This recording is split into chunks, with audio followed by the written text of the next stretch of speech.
A lot of people aren't aware of the biblical influences in Vacuum County. They're not aware of how the Phoenician element plays into it, but they do somehow sense that it has something to do with the massacre at Mount Carmel that occurred in 1993. And they will ask me, is that why you wrote this book? Is it because of what happened at Waco? And no, not at all. I started writing Vacuum County in 1989. In fact, I had the whole idea put together um, as a result of my conversations with a friend at the Republican State Convention, the friend that I told you about already, the one that read the Bible with me and informed me that Nabal was a Calebite. Um, So I started writing the book, but when I say I started writing it in my head. And in 1989, I had a whole paragraph written. And I contacted an agent in Dallas who was interested in my works, and I told him all the things that I'd written. I'd written The Few Who Count. It was completely available. It was finished. Would he like to look at that?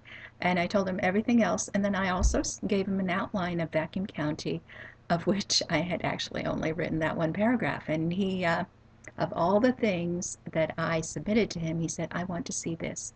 I want to see Vacuum County."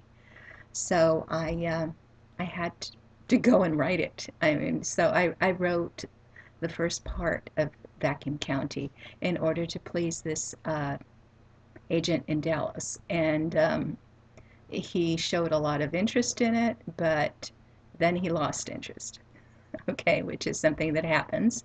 And he never took me on as a client, never represented me. And I kept writing Vacuum County because I needed to write it. Um, and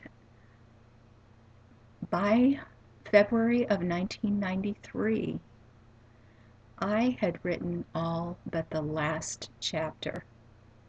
I was at that time a graduate student in linguistics at Rice University, and I was kind of reluctant to finish writing the story. I Sometimes you don't want to let something go. You're not done with it yet. You're not emotionally over it yet. And so I got involved in some things that were going on in the department, and some of those things weren't so nice. And I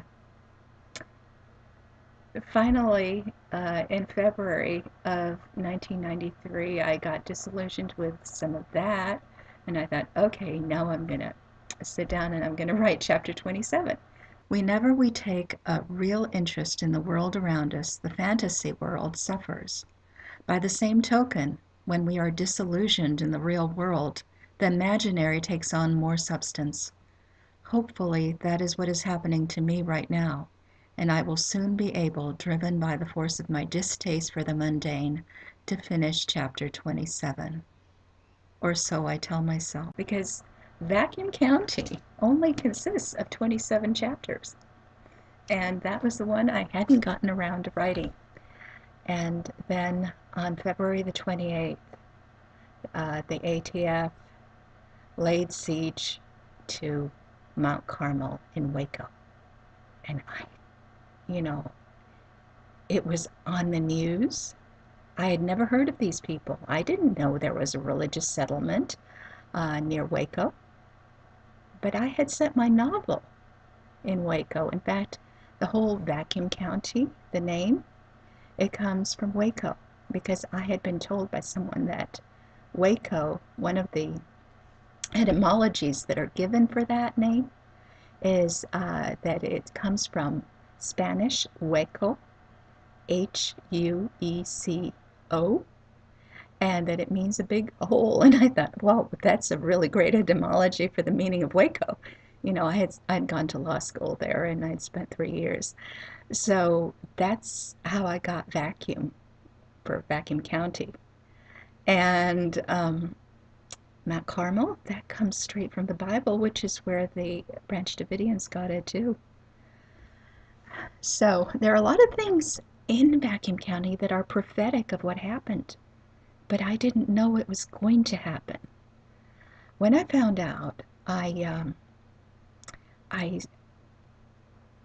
tried to do something about it. I mean, they had those people there. They had attacked them. They hadn't given them the right to counsel. They could not have an attorney. I called the ACLU. The ACLU would not help. I tried to see if there was somebody that I could communicate with and have as a client so that I could file an injunction on their behalf. But they weren't allowed to talk to anybody. They were isolated.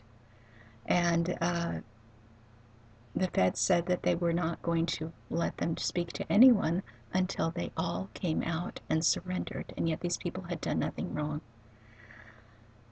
So I tried to organize a protest. By March 20th, all of this spurred me on, and I finished chapter 27. I had my novel written. I put it in a safe place, and I went to protest the siege of Mount Carmel on April 10th. And, I'd called people. I'd called the Quakers and the Wiccans and the Libertarians and all sorts of groups who supposedly were interested in civil rights and civil liberties and not having the federal government attack people. And of all those people who said that they were going to come, my brother was the only one who came to my protest. But you know what? The feds came, and the local police came, and anyway, all of that is written up, and I'm not going to tell you about this here. After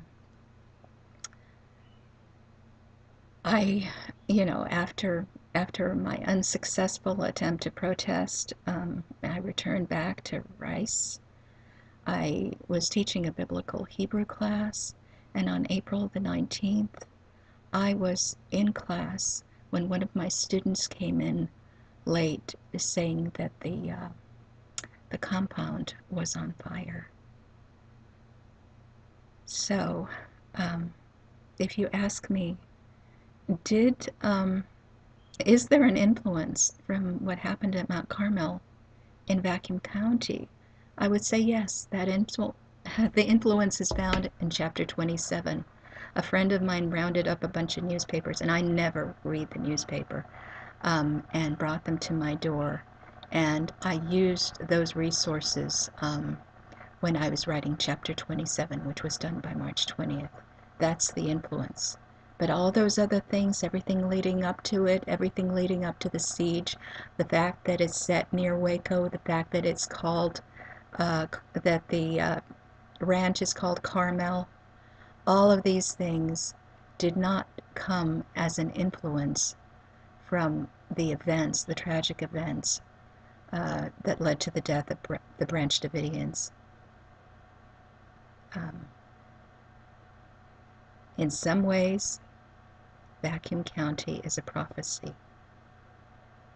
I didn't know that I was writing about these people, but in a way I was.